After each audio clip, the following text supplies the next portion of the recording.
আজকে জনজোয়ারে পরিণত হয়েছে। বিভিন্ন জায়গায় দেখছি বাধা আসে বা ডায়মন্ড হারবার, সেখানে একাধিক মানুষ আক্রান্ত হচ্ছে, কি বলবেন? সেই কি পঞ্চায়েত ভোটের মতন হবে লোকসভা ভোট? দেখুন, পঞ্চায়েত ভোটের বলতে মানে কেন্দ্রীয় যে বাহিনী সিআরপিএফ তাদেরকে পরিচালনা করছে রাজ্যের পুলিশ।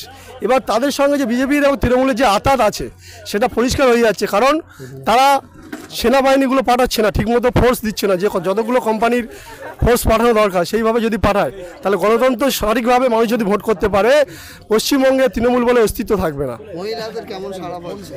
দেখুন, মহিলারা প্রচুর পরিমাণে সাড়া দিচ্ছে। আজকের এই যে জনসভায় আপনারা দেখেছেন, বিভিন্ন মিডিয়ার মাধ্যমে দেখেছেন, মহিলারা পর্যন্ত এই প্রখর গরমের মধ্যে মহিলারাও আইএসএফের দিকে ঝুঁকে এসেছে। কারণ মানুষ বিতৃষ্ণা এসে গেছে। তৃণমূলের যে চোরা যে ফুল, একটা চোরা ফুল আর একটা বড় ফুল, অ্যাকচুয়ালি জোড়া ফুল নয়, চোরা ফুল। এই যে চোরা ফুল, চোরা স্রোতে বিজেপির সঙ্গে যে আঁতাত করে তারা গোপনে তৃণমূলের এমপিরা, তৃণমূলের এমএলএ গোপনে তারা চলে গেছে, আমরা দেখেছি, এবং এখনও যাচ্ছে, এবং যারা জিতবে তারাও তো চলে যাবে। এই চোরা ফুলের যে কী রূপ কোন সময় নেবে তা সাধারণ মানুষ বুঝতে পেরে গেছে।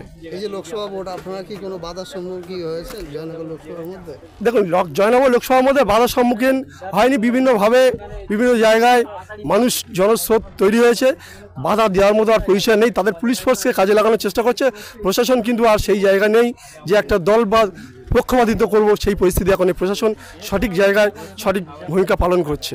এই যে জয়নগর লোকসভায় এত মানুষ যে হলো, এখানে কি কোনো বিরিয়ানি বা কোনো এই গরমের মধ্যে কোনো দেখুন, ব্যবস্থা? এই প্রখর গরমে আমরা হয়তো ঠিকমতো জলের ব্যবস্থাটাও করতে পারি না, কারণ আমাদের আইএসএফ দলটা সেইভাবে কিছু নেই।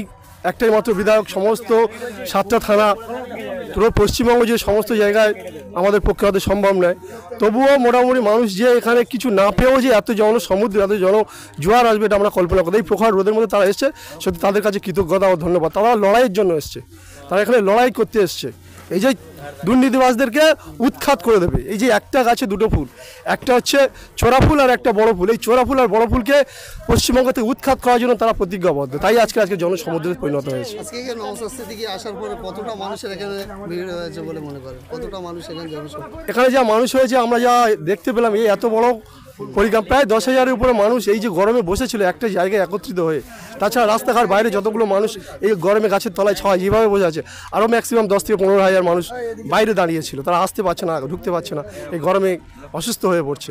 তবুও যে মানুষ এতক্ষণ দীর্ঘক্ষণ যে সংগ্রাম করছে, এই সংগ্রামকে আমরা অভিনন্দন জানাই। আপনারা কি দেয়াল লেখা এবং যেগুলো কর্মসূচি আছে সেগুলো শুরু করে দিয়েছেন? দেয়াল লেখা কর্মসূচি প্রায় সমস্ত জায়গায় শুরু হয়ে গিয়েছে।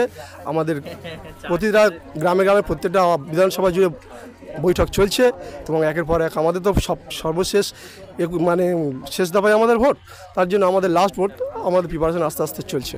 যে আইএসএফ 2021-এ সংযুক্ত মোর্চা ছিল, সেটা 2024-এ আর নেই, কতটা লড়াই দিতে পারবেন জোট ছাড়া বলে মনে করেন? দেখুন, 2024-এর আগে কথা বলছি, তখন একটাই মাত্র ভাঙড়ে আইএসএফ ছিল। এখন পশ্চিমবঙ্গের মানে তলায় তলায় সমস্ত জায়গায় আইএসএফ ছড়িয়ে পড়েছে।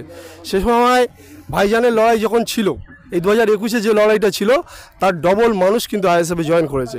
সারা পশ্চিমবঙ্গ জুড়ে আইএসএফের জনজোয়ার চলছে।